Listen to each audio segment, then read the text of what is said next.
Sudah sadar itu? Enggak. Paskah tinggal 2 minggu lagi. Amin. Ya, 17, lalu 24, lalu tanggal 31. Kalau kemarin-kemarin kita merencanakan agar hari itu kita boleh dolan, tapi kita menyepakati untuk mundur di kenaikan Isa Al-Masih. Jadi kalau Paskah itu kita ada di sini, puji Tuhan, dan pada saat kenaikan Isa Al-Masih kita naik mobil bersama-sama pergi kemana yang Tuhan tunjuk atas kita. Dan puji Tuhan kalau nanti sebentar kita akan disuguhkan satu materi uang dan keluarga. Nanti lagi membengi roh temanya itu, ya kan? Waktu Pak Nanang pasang itu, loh, uang. Saya pikir sutri. Ya, uang dan keluarga. Hari ini kita tidak panjang-panjang karena sebentar nanti kita akan persiapan untuk semuanya. Tuhan tolong kita. Kita membuka Yohanes pasal yang ke-12. Yohanes pasal 12.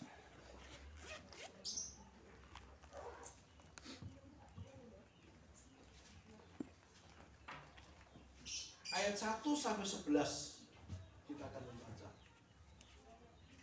Kita tadi sudah nyanyikan sebuah lagu seperti wanita yang mengurapimu. Di dalam bagian ini Tuhan mengatakan bahwa wanita itu ada nama. Namanya Maria. Ya, kita baca bersama-sama ayat-ayat ini. Mari kita bangkit berdiri sekali lagi. Kita baca bersama di hadapan Tuhan untuk kita renungkan firman Tuhan.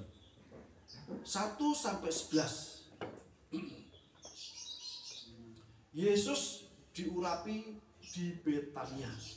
1. 6 hari sebelum Paskah, Yesus datang ke Betania, tempat tinggal Lazarus yang dibangkitkan Yesus dari antara orang mati. Di situ diadakan perjamuan untuk dia, dan Marta melayani, sedang salah seorang yang turut makan dengan Yesus adalah Lazarus. Maka Maria mengambil setengah kati minyak narwastu murni yang mahal harganya, lalu meminyaki kaki Yesus dan menyekanya dengan rambutnya, dan bau minyak semerbak di seluruh rumah itu. Tetapi Yudas Iskariot, seorang dari murid-murid Yesus yang akan segera menyerahkan dia, berkata, "Mengapa minyak narwastu ini tidak dijual 300 dinar dan uangnya diberikan kepada orang miskin?" Hal itu dikatakannya bukan karena ia memperhatikan nasib orang miskin, melainkan karena ia seorang pencuri. Ia sering mengambil uang yang disimpan dalam kas yang dipegangnya. Maka kata Yesus, "Biarkanlah dia melakukan hal ini mengingat hari penguburanku. Karena orang miskin selalu ada pada kamu, tetapi aku tidak akan selalu ada pada kamu." Sejumlah besar orang Yahudi mendengar bahwa Yesus ada di sana, dan mereka datang bukan hanya karena Yesus, melainkan juga untuk melihat Lazarus yang telah dibangkitkannya dari orang mati. Lalu iman-iman kepala bermufakat untuk membunuh Lazarus juga, sebab karena dia banyak orang Yahudi meninggalkan mereka dan percaya kepada Yesus. Puji Tuhan. Haleluya. Seperti yang saya katakan, rupanya sebentar lagi Paskah akan segera datang. Ditunggu atau tidak ditunggu, diingat atau tidak diingat, waktu itu akan datang karena terus berputar. Dan kita akan memperhatikan hari ini, hari-hari menjelang Paskah. Dikatakan firman Tuhan bahwa 6 hari lagi Paskah akan tiba. Hari sebelum hari itu, beberapa saat sebelumnya, Yesus pernah datang ke tempat itu, ke Betania, yaitu untuk membangkitkan Lazarus yang sudah 4 hari mati. Di rumah Lazarus yang punya 2 saudara wanita, Marta dan Maria. Dan pada kesempatan pagi hari ini kita melihat satu peristiwa yang luar biasa. Di situ, di rumah Marta, Maria, dan Lazarus sedang diadakan syukuran. Adakan ibadah syukur, ibadah ungkapan terima kasih, ibadah pernyataan keajaiban Tuhan, di mana Lazarus yang sudah beberapa waktu lalu mati dan dibangkitkan ikut juga hadir di situ. Jadi yang disyukurkan, bukan disyukuri, tapi disyukuri adalah karena kebangkitan Lazarus ini. Dan keluarga yang mengadakan syukuran itu begitu melimpah dengan syukur. Salah seorang di dalamnya adalah yang bernama Maria. Maria yang datang kepada Yesus, dikatakan di tempat mengambil setengah kati minyak narwastu yang sangat mahal harganya, lalu meminyaki kaki Yesus dan menyekanya dengan rambutnya, dan bau minyak semerbak di seluruh rumah itu. Sebuah peristiwa yang luar biasa adalah di mana Maria yang pernah melihat, ya, ada mengalami dua peristiwa dalam hidupnya. Yang pertama, dia diselamatkan oleh Tuhan dari segala perbuatan yang tidak baik. Ada seorang peneliti yang mengatakan, seorang penafsir yang mengatakan, Maria ini salah seorang wanita sundal di tempat itu sebelum kenal Yesus. Dia menyundalkan diri, menjual diri kepada banyak pria yang ada. Dan pada waktu dia berjumpa dengan Yesus, dia tinggalkan semua yang ada itu, sehingga karena peristiwa masa lalu itu banyak penyesat-penyesat menggandengkan bahwa Yesus itu rabi dengan Maria ini. Tahu? Jadi digandengkan karena Yesus itu pria lajang, lalu Maria ini perempuan sundal, maka kedekatannya ditafsirkan berbeda sehingga orang luar sana selalu menuding Yesus itu punya gendaan namanya Maria. Terserah mereka mengatakan, tetapi firman Tuhan tidak mengatakan begitu. Jadi kita mesti percaya kepada firman Tuhan, bukan percaya kepada kata orang. Dan kita melihat hari ini Maria mengambil setengah kati sebagai ucapan syukur. Yang kedua, karena dia melihat adiknya yang pernah mati itu dibangkitkan. Bagian ayat pasal 11 itu dikatakan bahwa kematian Lazarus itu sudah begitu rupa, dan dia mengundang Yesus untuk datang, tapi Yesus seolah memperlambat kedatangannya untuk kepergiannya, pergi ke rumah Maria untuk menyembuhkan, untuk membangkitkan Lazarus. Menurut mereka Yesus melambat-lambatkan diri, tetapi bagi Yesus Tuhan punya maksud. Dan dalam firman Tuhan bagian yang dulu sebelum dikatakan bahwa Lazarus bagi Yesus tidak mati, tetapi sedang tidur saja. Bagi Yesus kematian bukan sesuatu momok, bukan suatu hal yang menakutkan, bukan sesuatu yang mengerikan, tetapi hanya sebagai orang yang istirahat. Jadi saya mampir ke rumah Mbah, Mak, Bu, Kus. Karena celuk emak ya ora seneng, celuk mbah apa neh gitu ya. Tapi kan puji Tuhan bukan patek. Saya mampir. Kok isih sepi 6:30. Ya jam lewat 32 menit sampai situ. Kok isih sepi. Saya berhenti, lalu saya masuk. Waktu saya masuk, dari orangnya keliwat-keliwat, dari pintunya buka sendiri. Saya datang aja. Rupanya saya ngopeni jago nih. Begitu masuk, tenan toh. Aku mau kerasa mesti parah nih kalau Pak Ian. Loh, lah kok ganti. ren ngopeni pitik, ari ngopeni pitik bablas. Kula niki pirang-pirang dina istirahat meneng. Istirahat. Dinten iki nembe ngopeni bablas tak tekoni pitike pira, Mak? Cerita panjang lebar sambil jalan.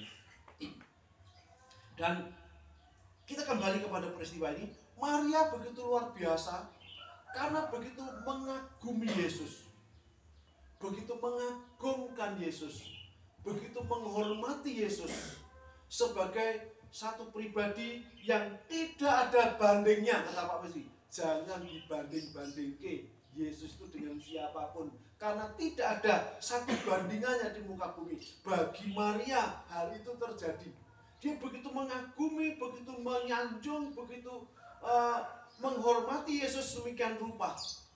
Bahkan harga dari Yesus Kristus yang ada di dalam pikirannya melebihi mahkota dirinya. Apa? Rambut. Sebagai penghormatan kepada Yesus yang begitu luar biasa itu, bukan hanya rambutnya yang dipakai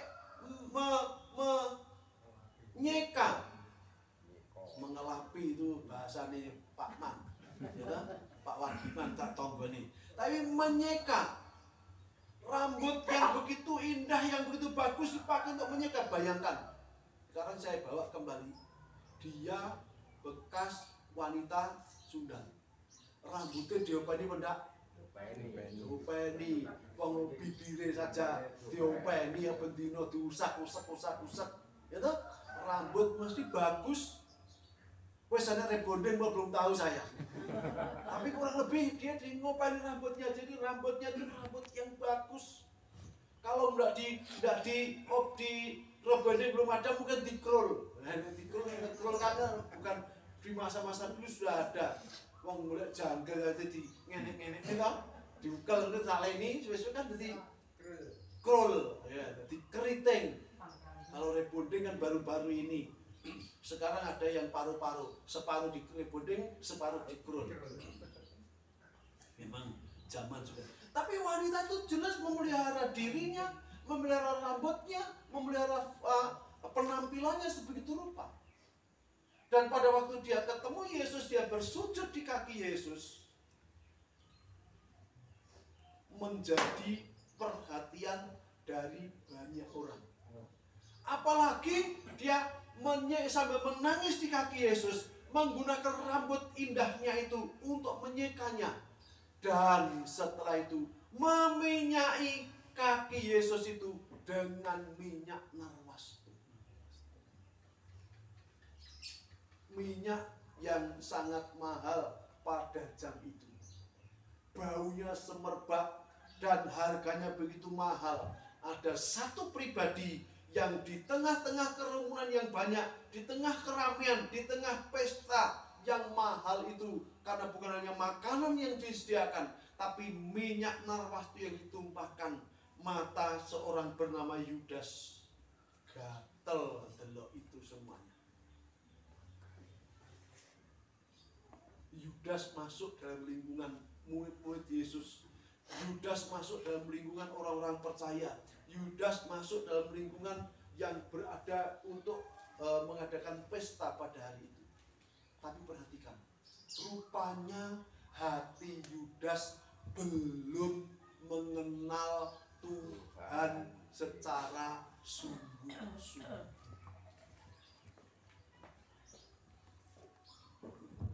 Dia dipanggil untuk menjadi salah satu murid Yesus, tetapi belum pernah berjumpa pribadi dengan Tuhan hatinya. Diberi tugas, diberi pelayanan, dikasih kepercayaan untuk membuat ini itu segala macam. Bahkan di antara mereka yang paling dipercayai Yesus adalah Yudas karena menjadi bendaharawan. Yesus kemanapun, persembahan dari mana yang menerima dan mengelola dia. Di pikirannya yang ada adalah bahwa Yesus itu adalah sumber semuanya dan setiap orang harus melayani, berbuat untuk dia. Tapi di mata Yudas tidak demikian. Di mata Yudas semua pelayan itu harus lewat Yudas. Aku aku bendaharane. Jadi kalau segala sesuatu tidak lewat dia, tersungging dia. Dan peristiwa dahsyat itu diamati olehnya sebagai sebuah pemborosan yang luar biasa. Dan dia membuat hitung-hitungan. Namanya bendahara itu cerdas, lalu membuat hitung-hitungan. Kita masih ingat kalau kita sedang membentuk panitia Natal lalu menyusun anggaran gitu. Kita ngomong ini itu Pak. Saya kembali dhewe ngene, aku kemarin sering terus lagi. Lah, jadi harus bungkuk ya. Tapi dia hitung-hitungan 25 kali 7. Terus langsung ketemu. Yang lain saya bingung. 25 kali 7, 13 kali 2. Nangkep. Terus saya ingin. Selain akhirnya dilatih hitung-hitungan itu. Betul. Cilok berapa tahun Pak? 14 tahun. Kursus hitung-hitungan pimpinan 14 tahun. Arang gerbong. Coba. Saya masih ingat Kang Giso. Jadi ngertos anak mbak Debulan dulu. Berikut. Orang sama nulis. Sama nulis itu. Sampai gede itu diajari.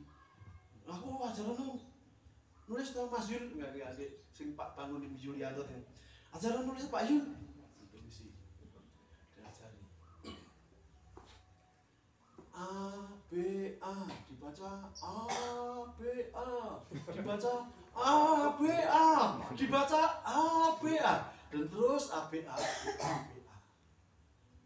Setiap sore datang aku ajaran macam. Nek diajari guru, dia dimarahi guru dia nggak mau. Mulai orang wangi paling gede aku nyeneni guru tuh. Jadi zaman dulu masih protes begitu. Jadi bodoh nggak bisa mau nulis wis pokoke sampe ndablek saya sampai tua. Mari gitu dikasih C A G O dibaca Giso. Jadi dia nulis Giso tuh C A G O. Tapi dia membacanya Giso, iso dimaca ya kuwi tok. Saya ada kan tulisan jenenge Giso jadi tapi yang luar biasa akhir-akhir menjadi penjual bakso. Ya, kalau saya ketemu piye Kang? Kamu jual bakso ning ndi? Ning Mojokerto. Aku ora modal dhewe mung karek mikul. Aku Pak, ini rombongan pendhita Pak. Wong 13 mandek tuku baksoku. Tak kon jenguk dhewe Pak. Sampeyan kontin Pak mobil to, mandek. Terus rombongan pendeta-pendeta dari seminar di mana gitu. Numpak saelek gitu mandek. Wong 13 tambah 2 sopirnya 1 dengan nyonyanya ikut di situ jadi 15 orang. Pangan bakso. Luwe Pak cerita panjang lebar sambil apa namanya? Makan dari cerita. Sampai dalamnya putih dan semuanya. Jadi kon sampai dalam putih. Keluar rombongan pendeta. Kalau ditular pendeta, sebutlah namaku. Sampai kenal kira-kira. Namanya Yohanes Parsuti. Nah, kalau tiang Banyuwangi mboten kenal sing pendeta-pendeta itu. Satu sing tahu. Siapa Pak? Jenenge Yohanes Parsuti. Wong apa botak? Nggih. Niku rencange kanca kula nate mampir ten Boten Banyuwangi mriku. Rumiyin pada mahasiswa kuliah ning Jember, kuliah di bawah pimpinan Pak Yohanes Parsuti. Naminipun Pak Sugito. Dieling-eling Pak Sugito. Sampe nek nulis Gito ya iso kan? Ora iso. Terus ceritane wong sakmono mangan ki mung bukan dhewe bene. Nek pendhita kan jujur. Eling-eling pendhita iku jujur. Nek pendhita ora jujur itu pendhita yo. Ya ta? Pendhita jujur tak kan manut dhewe. Akhirnya muangan kabeh. Terus Pak pinten Pak? Lho, nggih sampeyan etung dhewe. Mergone ora iso nggih. Pinter deh. Sampeyan etung dhewe. Sampai udah nopo, kamu hitung dhewe, hitung bayar. Sing jarine kenal kula niku aku pikir, oh iki paling rasa ngitung. Kamu itu dipaksa hitung kan Pak, mboten pun sampean hitung dhewe, mun kula percaya, sampean pendeta mesti ngerti. Bablas. Mulai dak cerita ten kula lagi tekel dak. Sampeyan rasa ngitung Pak Dean.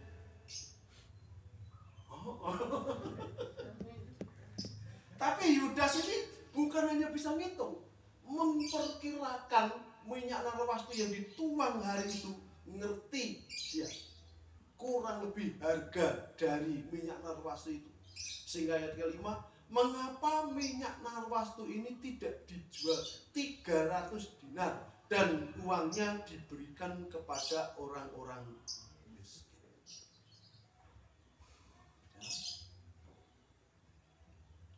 Pak Giso tadi pada akhirnya sudah hitung, wes Pak tak kasih 300, jadilah mangan ya rencana 300. Terus aku tak bungkus ya Pak, bungkus wes pun masa butuh nggih. Berarti sampean biasanya dodol sak pikulan kira Pak De. Paling larang ya 300 selawi. Lah waktu ditinggal Pak Pendeta itu barang ya sik oke. Wis aku seneng oke. 10.000 aku nek kon nyusui 20.000 di kalung ini 9.000 aku bingung. Loh, dia kan penak toh. Susunya 1.000 buang. Susunya 1.000. Tambah 10 kan. Piye toh jane? Namanya juga ndak iso.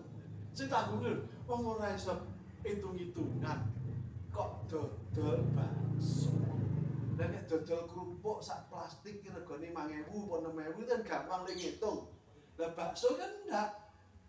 Wongnya kan juga dewe, juga pentol loro, milor, dan seterusnya kan kalkulasinya harus lebih cepat. Ini heran ben ajaib Pak Diki saya. Kembali kepada tema ini, minyak narwastu itu kalau dijual sebegitu rupa mahal. Waktu itu 300 dinar karena upah kerja sehari. Di zaman penulisan ini adalah hanya 1 dinar.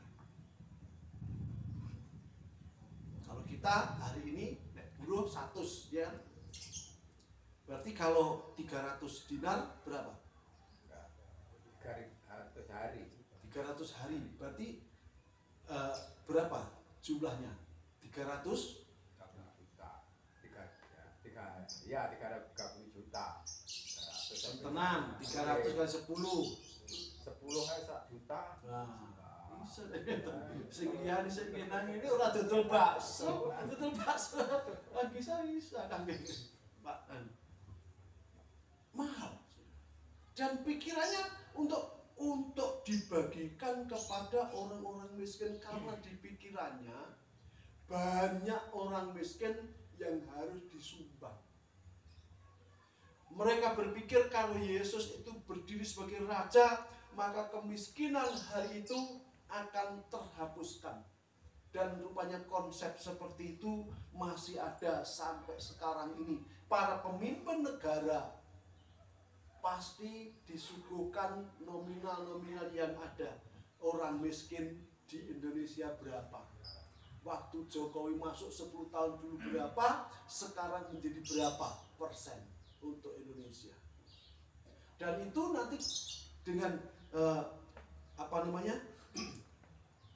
pemimpin yang baru yang akan ditetapkan nanti tanggal 31 waktu Paskah itu akan penetapan kemenangan yang sejati, penghitungan. Jadi mana yang dimenangkan? Itu ada. Nanti akan ada tuntutan yang ada, salah satunya adalah menghabiskan kemiskinan, mengurangi angka kemiskinan, dengan lain kata memberikan kesejahteraan lewat pekerjaan atau lewat apapun sebagai orang-orang miskin itu. Hari ini begitu rancu penulisan orang miskin. Ada protes di sana sini pembagian beras orang miskin itu lah. Bansos yang ada, PKH yang ada, atau apapun. Sekarang tidak usah jauh. melon yang hijau di bawah ibu-ibu. Gas yang hijau, tulisannya niatnya. Niat tersembunyinya ada, diberikan kepada orang miskin yang 6. Hal itu dikatakannya bukan karena ia memperhatikan nasib orang-orang miskin. Sudah terbukti bagi semua orang saat itu bahwa Yudas tidak memperhatikan orang miskin. Baru ada tuangan minyak itu terlintas pikirannya tentang orang miskin itu yang ada. Melainkan karena ia ada seorang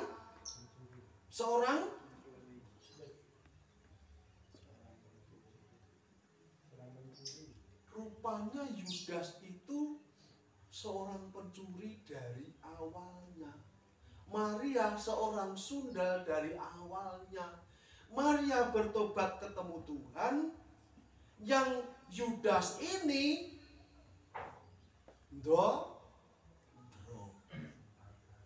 ketemu Tuhan bukan menjadi sembuh, menjadi bertobat, tetapi justru karena dia begitu ketemu Tuhan, belum mengalami pertobatan perjumpaan dengan Tuhan Yesus, diberi jabatan sebagai seorang bendahara. Sehingga karena itu ia terus keberadaan dikenal sebagai orang pencuri. Dan tidak serta-merta dia jadi bendahara pencuri, latar belakangnya pencuri. Dikenal dan akhirnya karena dia suka mencuri, suka kalkulasi dan segala macam, dia diangkat sebagai bendahara. Ia sering juga mengambil uang yang disimpan dalam kas yang dipegang. Mengambil untuk kepentingannya sendiri. Kalau mengambil uang dari kas dan menggunakan tepat pada sasarannya, itu adalah tugasnya. Tapi kalau mengambil untuk kepentingannya sendiri, rupa-rupanya para murid itu tahu kebiasaan yang seperti ini tidak luntur daripadanya. Yesus ngerti enggak? Ngerti. Tapi karena antara Yesus dengan Yudas itu hatinya belum nyambung, belum kenal secara pribadi, belum pernah berjumpa, ada sesuatu yang membuat dia terkagum-kagum dengan Yesus, Yesus tidak melakukan apa-apa. Dipercaya saja. Dan karena dia dipercaya, orang yang tidak mengenalnya, sampai yang ada di pikiran itu adalah duit. Dan itu nyata pada waktu beberapa orang serdadu Israel mengatakan, tak tuku piro gurumu. Nah gitu kita Alkitab. Dalam Paskah kan begitu. Serahkan gurumu. Saya beli berapa? Dia menjualnya dengan 30 keping. Kalau di pikirannya bukan duit, kalau di pikirannya Yesus, kalau di pikirannya Tuhan, kalau di pikirannya kemuliaan Tuhan, tidak akan menjual gurunya. Tapi karena hati pikiran masih jauh dari Tuhan, maka yang ada pikirannya adalah uang. Gurunya dijual dengan 30 keping perak.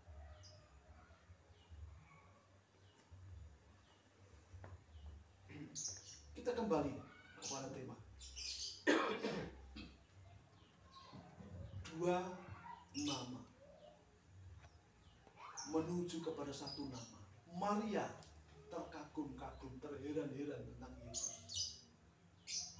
Tetapi Yudas tertarik untuk mengkhianati Yesus. Yang satu mengenal sebegitu rupa, menghormati, menyanjung Yesus dengan sampai membiarkan rambutnya dipakai untuk menyeka kaki Yesus, yang pada waktu itu notabene dalam perjalanan sepatunya adalah tidak tertutup seperti saya, tetapi pakai sandal terumpah jalan dia ini, jadi melakukan diseret-seret. Jadi debunya banyak. Tapi tidak diperhitungkan itu, meskipun di pesta itu sudah ada tempat sucian di sana, tetapi waktu dia menggunakan rambut menjadi alat untuk menyeka kaki Yesus, itu sesuatu yang begitu hina menurut orang lain. Tapi dia itu satu kemuliaan karena dia bisa membuat satu ungkapan syukur kepada gurunya sedemikian rupa. Disanjungnya dia setinggi rambut di kepalanya. Dia taruh rambut di kepalanya sebagai penghormatan kepada Tuhan. Sementara Yudas Iskariot sampai setinggi itu, di atas kepalanya hanya ada duit dan mementingkan diri sendiri.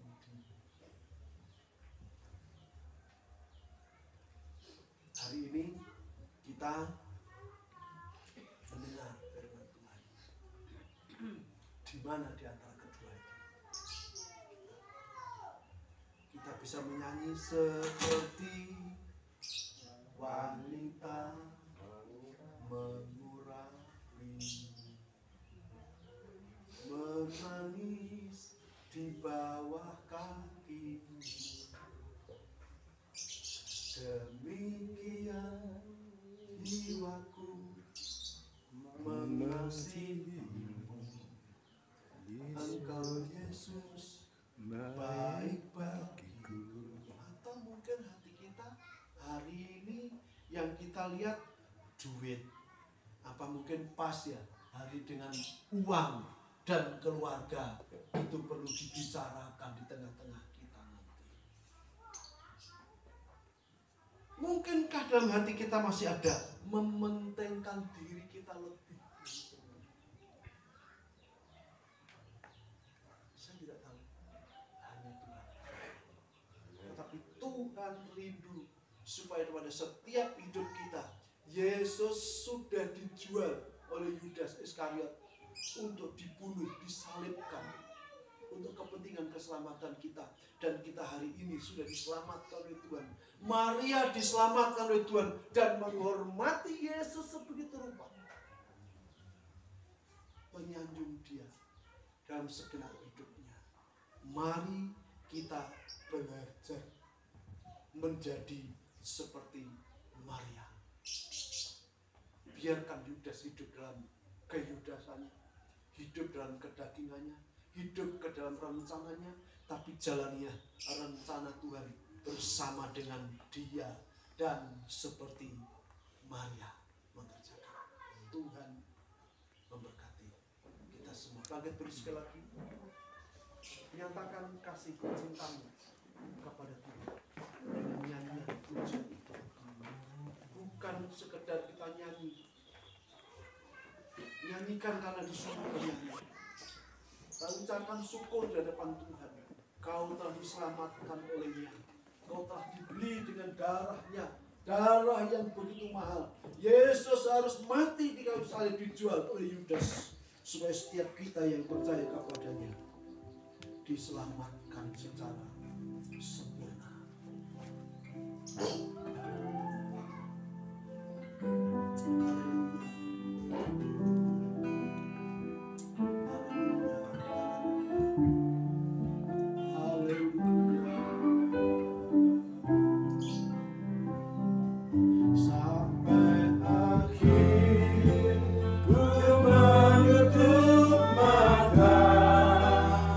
Ku tetap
Seberapa banyak di antara kita datang kepada Tuhan supaya dapat berkat. Seberapa di antara kita yang berdoa kepada Tuhan hanya mohon berkat, kesembuhan, kecukupan, atau apapun di antara kita. Kita tidak bedanya dengan Yesus. Semua diukur dari kepentingan kita, sementara hati kita jauh dari Tuhan. Di bibir mulut kita tidak menyebut namanya, bibir mulut kita tidak menyebut namanya, hati kita jauh daripada Allah. Sementara semua yang keluar dari hati keluar di bibir mulut orang. Dan hari ini kita akan bertobat ke depan Allah. Kita akan datang kepada Tuhan untuk datang membawa puji sembah syukur kita kepada Dia.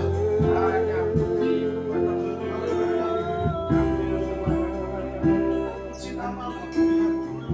Ampuni dan patahkan dari hidup kami ciri Yudas dalam hidup kami. Terlalu banyak yang menuntut kepada Tuhan. Terlalu banyak di antara kami Tuhan hanya mengkalkulasi keuntungan mengiring Engkau. Hidup diberkati, hidup disembuhkan, hidup dipulihkan, hidup dipelihara oleh Tuhan. Semoga Tuhan mau dari hidup kita keluar puji sembah syukur kita.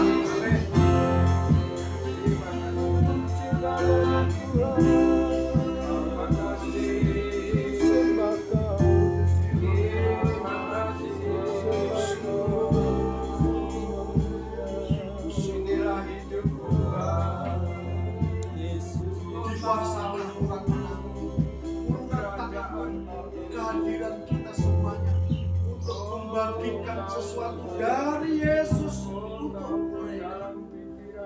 Keselamatan itu bagi mereka semua, dan kita dibukakan banyak cara untuk menjangkau, untuk menyampaikan kabar sukacita keselamatan itu. Seberapa banyak kita mendoakan mereka untuk diselamatkan lewat kehidupan kita, mungkin lewat harta kita, mungkin lewat kekuatan kita, lewat kepandaian kita. Kita akan tularkan keselamatan itu, beritakan keselamatan itu, beritakan kabar baik itu dari Tuhan yang menyelamatkan mereka semuanya. Amin. Terima kasih. Terima kasih hari ini Engkau telah menyampaikan kepada firman dua sosok manusia di muka bumi bernama Maria dan Yudas. Tuhan, periksa setiap hati kami. Adakah kami memiliki hati seperti Maria yang begitu mengagumi-Mu, begitu menghormati-Mu, jauh dari keramaian? Mungkin pada waktu kami tinggal sendiri ada rasa hormat kepada Tuhan, rasa takut kepada Tuhan, sebab Engkau punya mata ada di mana-mana melihat. Pada waktu tangan kami berbuat yang benar, yang baik, yang tidak baik, yang menyesatkan, demikian langkah kaki kami dan tutur kata, bahkan pikiran kami. Iblis tidak bisa membaca pikiran manusia, tetapi Tuhan dapat melihat sampai ke dasar hati kami. Bahkan bahasa air mata pun Engkau mampu menerjemahkan.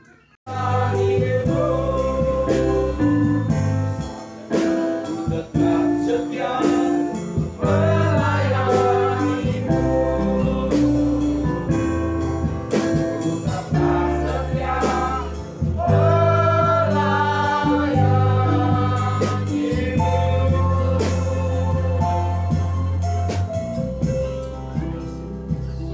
Silakan kembali.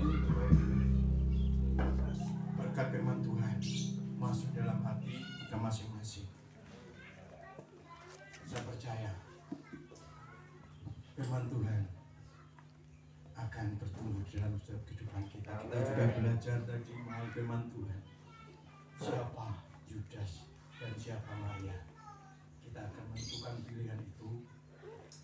Kalau kita merasa kita ikut Tuhan lebih lama dari yang lain, tetapi kalau hati kita masih seperti Yudas, tidak ada manfaatnya. Amin. Puji nama Tuhan, kita akan memberikan persembahan kita pada Tuhan ini.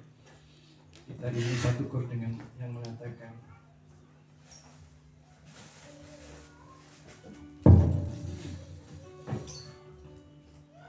yang bertugas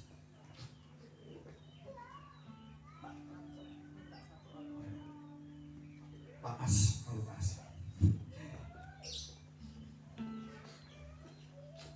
Betapa baiknya Engkau Tuhan.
Bersyukur sebab Allah memberkati kami, memberkati keluarga kami, memberkati anak kami, saudara-saudara kami.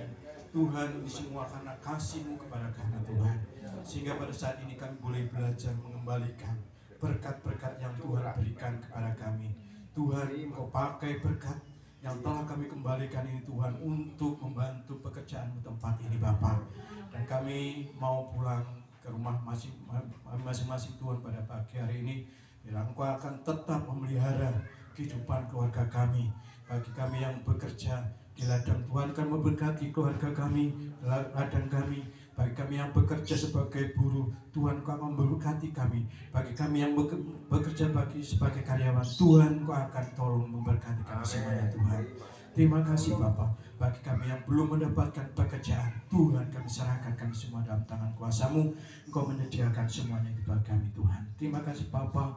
Kami akhiri ibadah kami pada pagi hari ini hanya di dalam nama Yesus Kristus. Kepada hamba-Nya akan memberikan berdoa berkat.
benar nanti sore.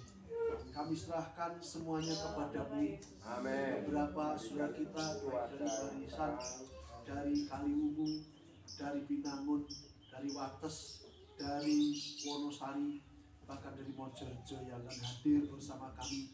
Kami serahkan kepadamu pembicara yang Tuhan telah tunjuk di antara kami. Kami semua sidang jemaatmu akan mengikuti dengan sukacita. Amin. Terima kasih. Pakailah hamba-Mu dan tolong agar cuaca sesuai dengan kehendak Tuhan bagi kami semuanya di tempat Amin. ini Dalam nama maupun Tuhan Yesus. tempat-tempat hamba-hamba-Mu, anak-anak-Mu akan berkunjung.